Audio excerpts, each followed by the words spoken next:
This is another way of torture, that they use a car tire. And in here, this is a car tire, they put a pipe in here. So the person is totally restrained. The pipe goes here, two people hold it. One soldier from this side, another soldier from the other side.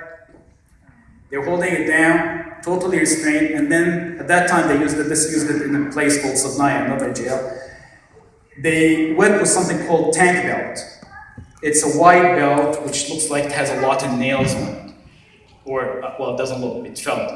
When I looked at my feet, it looks like it, because there are a lot of small holes from these.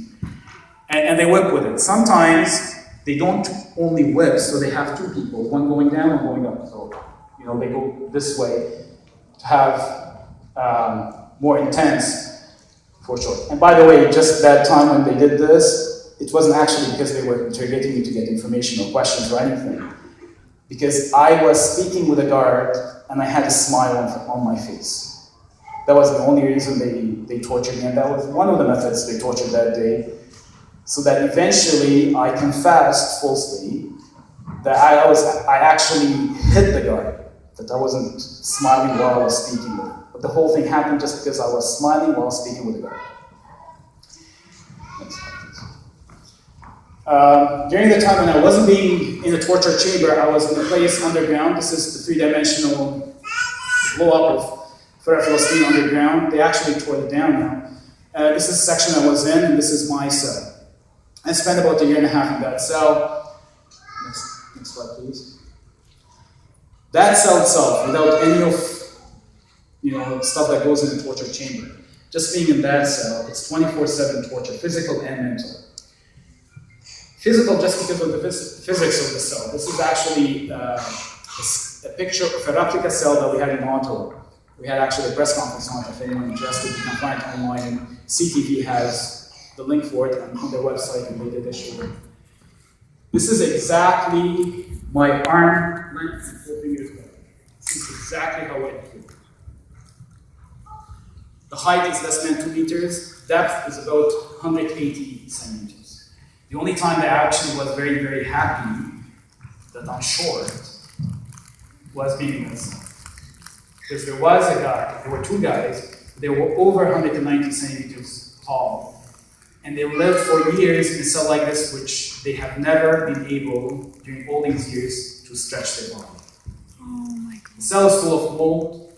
So, in here you hear a lot of talk about living in houses which have a lot of mold in them, and the hazards of having this. Well, in there, I'm sleeping or sitting or being there 24/7, on a blanket which is full of mold, a wall which is black because of mold, and it's this close to me.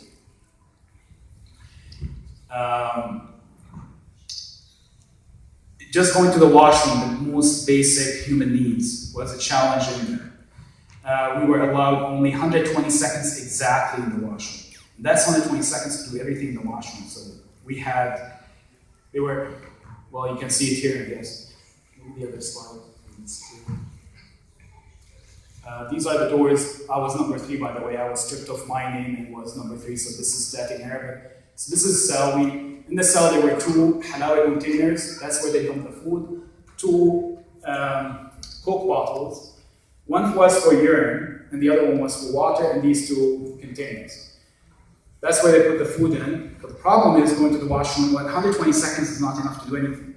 You wash these, you fill up the water bottle, empty the urine bottle, and do everything else that you need to do in the washroom. Of course, salah was not permitted, so by default it's not permitted.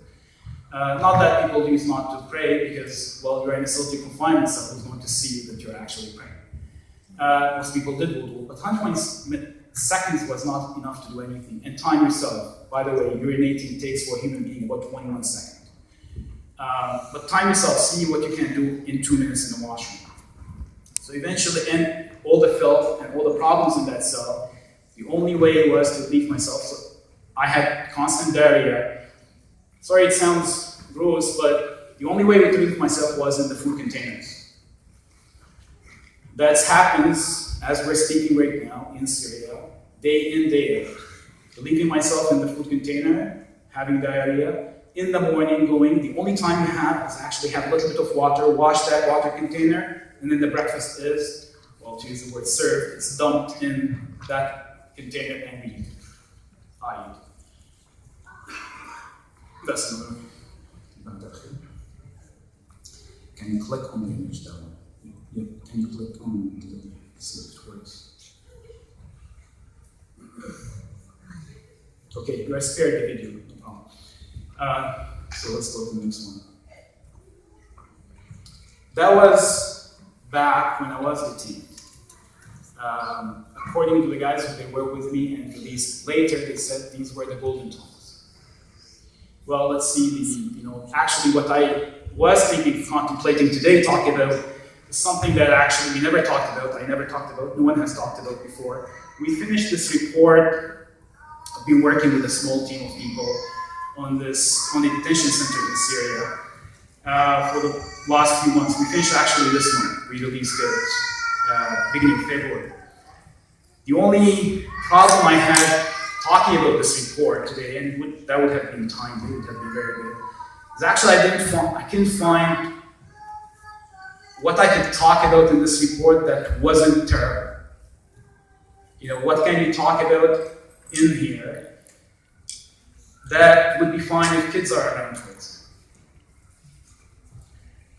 It's a place which is underground. There's about 2,500 detainees at any given point in time in that place. Detainees are almost naked. When they come in, they strip search them, but they do not allow them to wear their clothes after. So they stay in their underwear. If they're wearing shorts, they take it and they put sleep on. And gets very quickly ruined and becomes the most important thing for that human being, something to put on their hour. That's all their purpose in life becomes. So most people are virtually naked. And when I spoke with one of the witnesses about this place, first thing he said, one of the strangest things you do, you walk in and you find on your right and on your left rooms full of 80 centimeters of flesh with heads on top. That was because all of them, all what you have is 40 centimeters by 40 centimeters to stand on. They squat on it 24/7 till the person is released or die. Give you an idea, every one of you sitting on a chair, that chair you're sitting on is actually more than 40 by 40.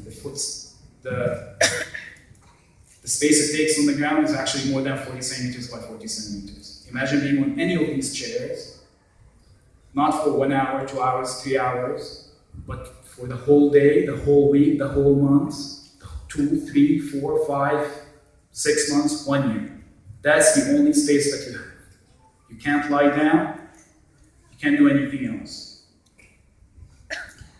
Yesterday when I was coming on the plane here, felt the chair was actually really, the space between the two chairs was really, really small.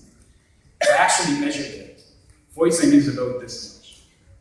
That the space between the chair, not the whole space I had, which is the chair and the space in front of the chair to the next. Just the space between the two rows on the plane was actually 40 centimeters by about half a meter. So if you are traveling next time, think about that space and as if you only sit in that space, and that's where you live for months. The place itself is underground. People are only allowed to go once to the washroom for 2-3 minutes. One of the worst things in that, I'm not going to talk about how they kill people in there, what do they do to them, it just would be too much.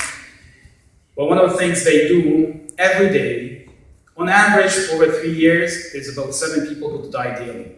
Certain times, there would be an order that they want 15 people. When the van that picks up the dead people at 10:30, 11 o'clock at night, they want 11 people in that van. Which means if you don't have 15 people. If you don't have 15, then you have to make up the number. So they go around and they see who's going, who's, really bad condition, who's really, really sick, and they would be put with the dead bodies and transferred with the dead bodies. And the brother told me, you would see these bodies stacked up, and you think all of them dead, but then you see some of them, they moving their eyes. Next slide.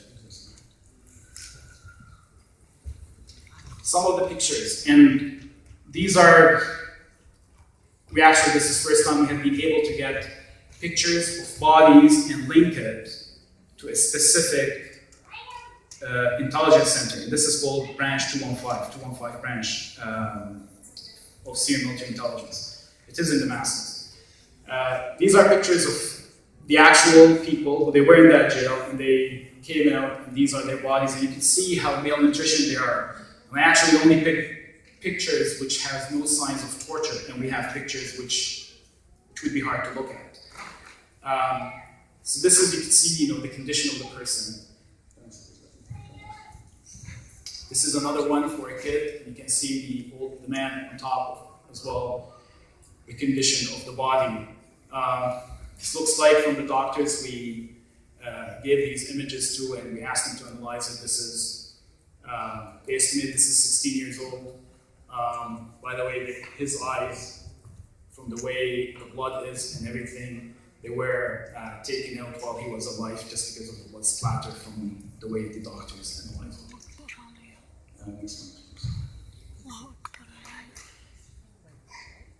To sum up detention centers in Syria in 3 words, and give you how much rights people have. Air to breathe, all of it.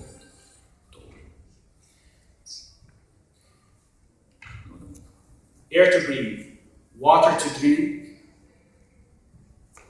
and going to the washroom.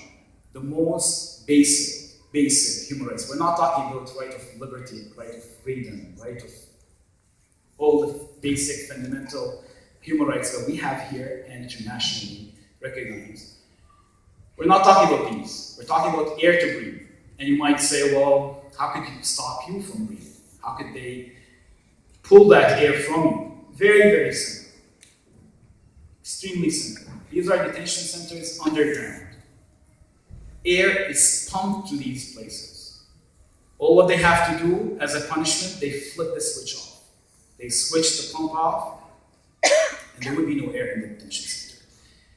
Now, in a detention center like that, a place like this, would have about 2,000 people. So you can figure how long would it take till people would be grasping for air. Water, they would just shut that water off, and they used to do this quite often. You don't have water. So.